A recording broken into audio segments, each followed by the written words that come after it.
Hello दोस्तों, welcome back to Computech with Alka. दोस्तों, आज हम कुछ अपना इम्पोर्टेंट टॉपिक कवर करने वाले हैं। काफ़ी इम्पोर्टेंट टॉपिक है ये, data communication and computer networks के बारे में। जिसमें हम समझेंगे कि डाटा हम कैसे ट्रांसमिट करते हैं, क्या क्या उसकी टेक्निक्स होती है, कम्युनिकेशन प्रोटोकॉल्स क्या क्या होते हैं, कौन कौन से नेटवर्क्स हम यूज करते हैं। तो वन बाय वन हम सब कुछ यहाँ पर data communication and computer networks यानी कि DCCN के बारे में डिस्कस करेंगे। तो ज़्यादा टाइम ना वेस्ट करते हुए हम डायरेक्टली स्टार्ट करते हैं कंप्यूटर नेटवर्क्स के बारे में। तो दोस्तों, डेटा कम्युनिकेशन टेक्नोलॉजी एक्चुअली है क्या? तो पहले हम ये डिस्कस करते हैं। तो डेटा कम्युनिकेशन टेक्नोलॉजी एक ऐसी टेक्नोलॉजी है जो कि डील करती है, it deals with actually means and methods of data transfer from one place to another place. यानी कि डेटा कम्युनिकेशन टेक्निक एक्चुअली क्या है, ये डील करती है फ्रॉम डेटा ट्रांसमिशन, यानी कि ऐसे मेथड को, ऐसे डेटा को ट्रांसमिट करना from one place to another place, from one location to another place with the help of network, जो कि हम यहाँ पर डिस्कस करेंगे। तो डेटा कम्युनिकेशन क्या है? डेटा को ट्रांसमिट करना from one place to another place. ठीक है दोस्तों, बेसिक एलिमेंट्स एक्चुअली कौन कौन से होते हैं कम्युनिकेशन सिस्टम के? तो इसमें फर्स्ट आता है सेंडर, सेकंड आता है medium and the third one is receiver. तो दोस्तों, सेंडर, मीडियम और रिसीवर एक्चुअली क्या है? सेंडर क्या है? जो क्रिएट करता है और सेंड करता है मैसेज को। मीडियम क्या है? जिसके थ्रू हम मैसेज को सेंड कर रहे हैं। और रिसीवर क्या है? जो रिसीव करेगा उस मैसेज को। तो एक एग्जांपल से समझते हैं। जब भी आप अपने फ्रेंड से फोन पर बात कर रहे होते हैं, यानी कि आपने उन्हें फोन लगाया है, तो आप क्या हो गए? सेंडर हो गए। आप फोन के थ्रू बात कर रहे हैं, तो आपका फोन या टेलीफोन या मोबाइल है, वो कौन हो गया? वो एक मीडियम हो गया जो कि हमारे डाटा को ट्रांसमिट कर रहा है, हमारी वॉइस को ट्रांसमिट कर रहा है। और जो थर्ड सेकंड पर्सन, जो जिसको आपने कॉल किया है, यानी कि जिसको आप कुछ मैसेज दे रहे हैं, तो वो कौन हो गया? वो एक रिसीवर हो गया। तो ये प्रोसेस रहता है नॉर्मली। सिंपल एग्जांपल है ये वॉइस कम्युनिकेशन का। तो दोस्तों, अगर हम बात करें in case of data communication, तो उसमें कैसा रहता है? तो उसमें क्या रहता है, सेंडर एंड रिसीवर नॉर्मली कोई मशीन होते हैं। और जो ट्रांसमिशन मीडियम है, जो कि हम यहाँ पर ये मीडियम की बात कर रहे हैं, तो ये मीडियम कुछ भी हो सकता है। ये मीडियम टेलीफोन लाइन भी हो सकता है, माइक्रोवेव का लिंक भी हो सकता है, सैटेलाइट का कोई लिंक भी होता है। तो दोस्तों, जो इलेक्ट्रॉनिक सिस्टम यूज किया कर रहे हैं, हम यूज कर रहे हैं for transferring the data from one point to another point is called the data communication system. तो दोस्तों, आई होप कि आपको समझ में आया होगा कि electronic system use to transfer the data from one point to another point are called data communication system. तो ये कॉन्सेप्ट इसके अंदर आता है। दोस्तों, नेक्स्ट हम डिस्कस करते हैं डेटा ट्रांसमिशन मोड, यानी कि डेटा को ट्रांसमिट करने के लिए कौन कौन से मोड अवेलेबल है। दोस्तों, यहाँ पर तीन मोड अवेलेबल है। सिंप्लेक्स मोड है, हाफ डुप्लेक्स मोड है और फुल डुप्लेक्स मोड है।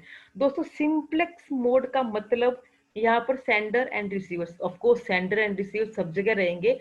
तो सेंडर डायरेक्टली रिसीवर को मैसेज सेंड करेगा। इसके बाद इसमें और कोई भी फंक्शनैलिटी नहीं होती है, यानी कि रिसीवर सेंडर के पास कुछ भी सेंड नहीं कर सकता।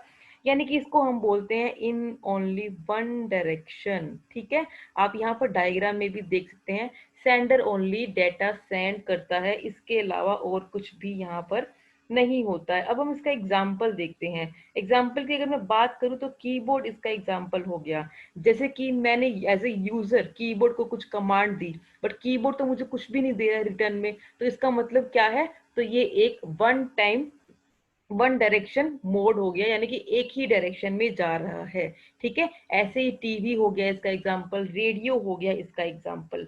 ठीक है, नेक्स्ट हम डिस्कस करते हैं हाफ डुप्लेक्स। हाफ डुप्लेक्स का मतलब क्या है? डेटा ट्रांसमिट हो रहे हैं बोथ डायरेक्शन में, बट एक टाइम पे एक ही होएगा। सपोज सेंडर रिसीवर को कर रहा है, तो उसी टाइम रिसीवर सेंडर को नहीं कर सकता। इसमें क्या है, डेटा ट्रांसमिट तो हो रहे हैं, बट एक टाइम पे एक ही होएगा। डेटा दोनों डायरेक्शन में ट्रांसमिट हो रहे हैं, बट एक टाइम पे एक ही डेटा ट्रांसमिट हो। इसका हम एग्जांपल ले सकते हैं वॉकी टॉकी। तो आपने देखा होगा जब पहले पर्सन बोलता है, फिर वो ओवर करने के बाद फिर दूसरा पर्सन बोलता है, फिर वो ओवर करता है, फिर उसके बाद फर्स्ट वाला पर्सन बोलता है, तो ये प्रोसीजर यहाँ पर एप्लीकेबल होता है। नेक्स्ट हम बात करते हैं फुल डुप्लेक्स की। तो दोस्तों फुल डुप्लेक्स क्या बाई डायरेक्शनल होता है, कोई भी किसी भी डायरेक्शनल में हमारा डाटा सेंड कर सकता है, यानी कि कोई भी अपना डाटा सेंड कर सकता है। दोस्तों इसमें हाफ डुप्लेक्स में दो ही वायर की रिक्वायरमेंट होती है, एक सेंडर रिसीवर के लिए, फिर एक रिसीवर सेंडर के लिए, ठीक है। अगर हम इसमें बात करें फुल डुप्लेक्स में, तो यहाँ पर टोटल 4 वायर की नीड होती है, सेंडर के लिए अलग, रिसीवर के लिए अलग, इस सेंडर के लिए इस सेंडर के लिए अलग, इस रिसीवर के लिए अलग, ठीक है। तो ये प्रोसीजर इसमें रहता है, और ये बाई डायरेक्शनल डाटा ट्रांसमिट करता है, साइमल्टेनियसली डाटा ट्रांसमिट करता है in the given on the same time, ठीक है। अगर इसके एग्जांपल की बात करें, जो भी आप टेलीफोन पे बात करते हैं वो किसका एग्जाम्पल है, वो फुल डुप्लेक्स का एग्जाम्पल है। यानी कि अगर आप अपने फ्रेंड से बात कर रहे हैं तो सेम टाइम पे आप भी बोल सकते हैं और फ्रेंड भी बोल सकते हैं, तो ये किसका एग्जाम्पल हो गया, ये फुल डुप्लेक्स का एग्जाम्पल हो गया। दोस्तों नेक्स्ट हम यहाँ बात करते हैं डेटा ट्रांसमिशन स्पीड की, जिसमें टॉपिक आता है कि बैंडविड्थ क्या होता है एंड बोर्ड क्या होता है। तो दोस्तों बैंडविड्थ एक्चुअली क्या होता है, it is an amount of data that it can transfer per unit of time. यानी कि ये मेजर करता है कि कितना amount of data per unit of time हम लोग सेंड कर सकते हैं, तो ये बैंडविड्थ के थ्रू डिसाइड किया जाता है, बैंडविड्थ के थ्रू ही ये पॉसिबल होता है, ठीक है।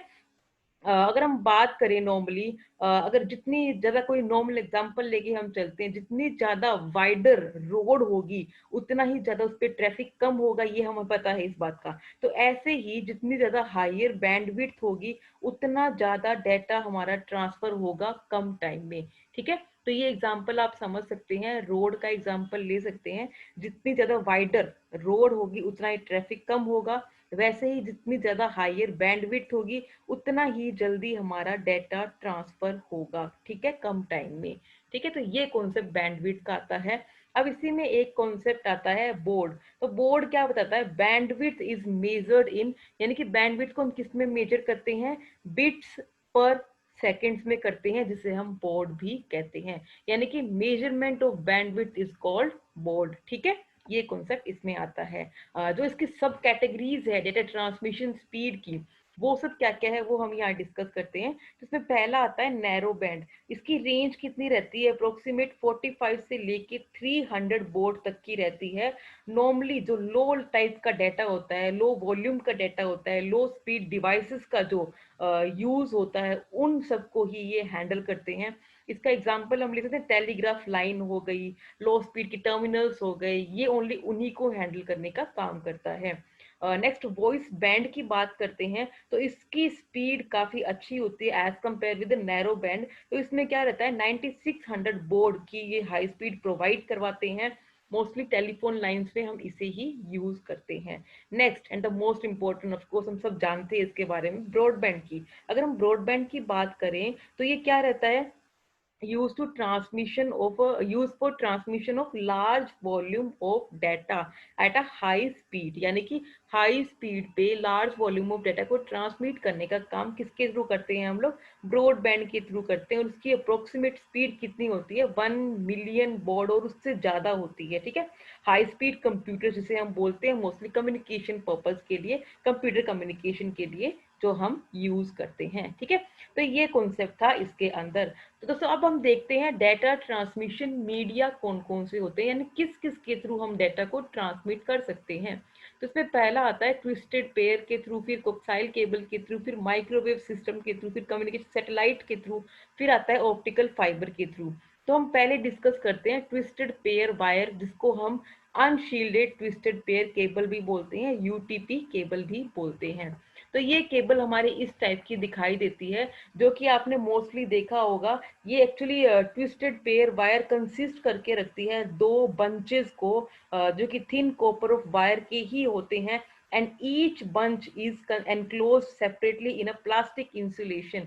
यानी कि ये क्या है, ये नॉर्मली एक प्लास्टिक के दो बंचेस है और प्लास्टिक से उन्हें कवर किया हुआ होता है, ट्विस्टेड पेयर, और ट्विस्टेड की फॉर्म में होते हैं। और जितना ज्यादा ट्विस्ट होएगा उतनी ज्यादा हाई परफॉर्मेंस हमें यहाँ पर अवेलेबल होती है। मोस्टली हम इसे कहाँ यूज करते हैं? मोस्टली हम इसे टेलीफोन कम्युनिकेशन के लिए, शॉर्ट डिस्टेंस यानी कि अप्रोक्सीमेट 1 किलोमीटर के डिस्टेंस के लिए इसे हम यूज करते हैं। ठीक है, ये इसमें मोस्टली रहता है। और इसमें एक्चुअली शॉर्ट डिस्टेंस को ही ये कवर करता है। अगर मोर देन 1 किलोमीटर का डिस्टेंस है तो ये ब्रेक हो जाता है, ये इसमें एप्लीकेबल नहीं होता, एक्चुअली इस पे काम नहीं करता है। ये काफ़ी लेस एक्सपेंसिव होते हैं, उनको इंस्टॉल करना भी इजी होता है, उनको यूज़ करना भी काफ़ी इजी होता है ये ट्विस्टेड पेयर्स को। ठीक है, नेक्स्ट हम बात करते हैं कोक्साइल केबल की। तो कोक्साइल केबल के बारे में एक्चुअली हम बात करते हैं, तो ये क्या करता है? Capable of transmitting the data at a high rates, यानी कि ये कैपेबल होता है हाई रेट्स के डाटा को ट्रांसमिट करने के लिए। और ये क्या क्या कंसिस्ट करके रखता है, ये आपको डायग्राम में भी दिखाई दे रहा होगा। तो it consist of a central copper wire surrounded by a PVC insulation over which there is a sleeve of copper mesh। ठीक है, तो इसमें क्या रहता है? इंसुलेट किया होता है पीवीसी से, जो कि कवर किया हुआ होता है कॉपर मैश के थ्रू। और कॉपर मैश को किससे कवर किया होता है? आउटर पीवीसी शील्ड से। और ये पीवीसी इंसुलेशन इसको कवर करके रखता है, जो कि सेंट्रल कॉपर वायर है। ठीक है, तो ये क्या करता है? ये हाई बैंडविड्थ फैसिलिटी प्रोवाइड करवाता है, और they can transmit digital signals at a rate of up to 10 megabits per second. यानी कि आप देख सकते हैं ट्विस्टेड पेयर के कंपैरिजन में ये कितना अच्छा हमें बेनिफिट प्रोवाइड करवाते हैं। और मोस्टली ये यूज कहाँ होते हैं? मोस्टली ये केबल टीवी में इनका यूज किया जाता है। ठीक है, तो ये मोस्टली केबल टीवी में यूज किए जाते हैं। तो सर नेक्स्ट हम बात करते हैं माइक्रोवेव सिस्टम की। तो माइक्रोवेव सिस्टम एक्चुअली क्या करता है? माइक्रोवेव सिस्टम ये कहाँ यूज होता है? It uses use very actually क्या क्या यूज करते हैं, पहले हम वो डिस्कस करते हैं।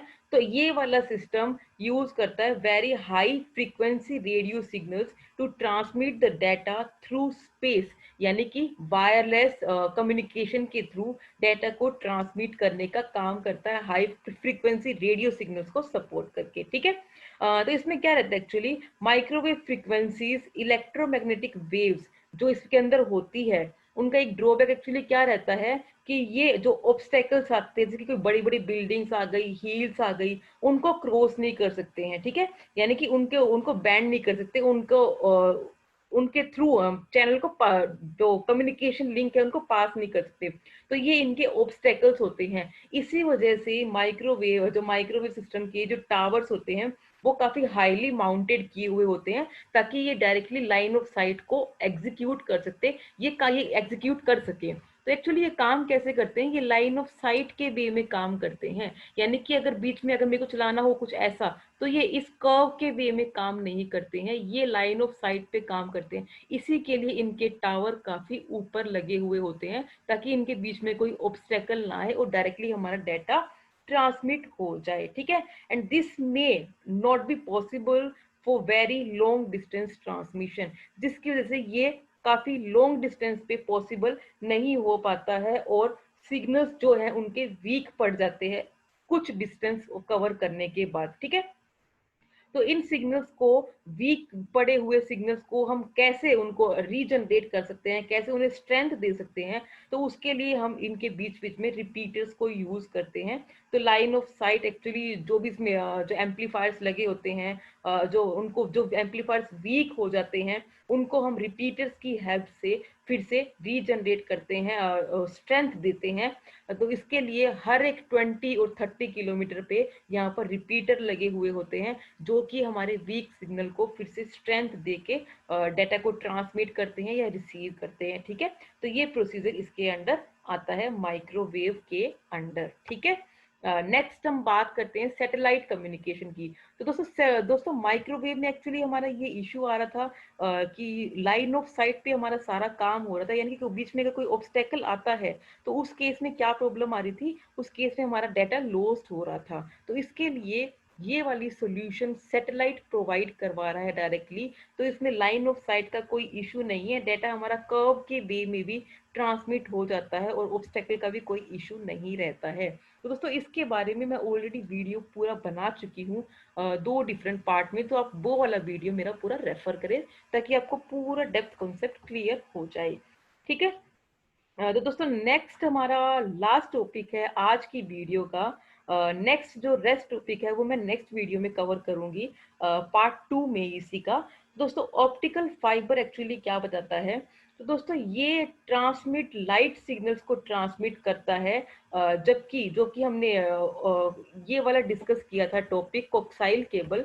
तो कोक्साइल केबल क्या करता है, इलेक्ट्रिकल सिग्नल्स को ट्रांसमिट करता है, जबकि ऑप्टिकल फाइबर क्या करता है, लाइट सिग्नल को ट्रांसमिट करता है, जो कि हमें ये बताता है कि लाइट ज़्यादा फास्टली चलती है एज कंपेयर विद इलेक्ट्रिसिटी।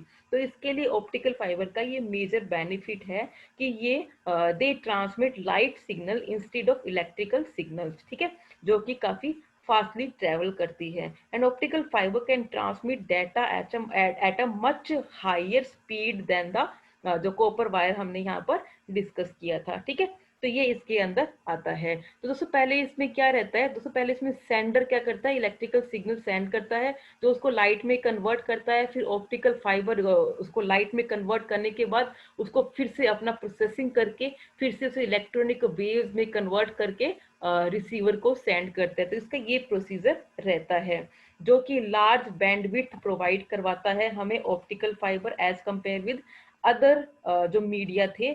और इसकी कॉस्ट भी काफ़ी कम होती है, साइज भी काफ़ी इसका कम होता है, छोटा भी होता है, और सिक्योरिटी भी ये काफ़ी अच्छी प्रोवाइड करवाता है as compare with other media. ठीक है। दोस्तों नेक्स्ट वीडियो में हम डिस्कस करेंगे डिजिटल एंड एनालॉग के बारे में, मॉड्यूलेशन जो टेक्निक्स होती है उनके बारे में। तब तक के लिए आप ये वीडियो कवर करें और अच्छे से इस कॉन्सेप्ट को समझें। और अगर आपको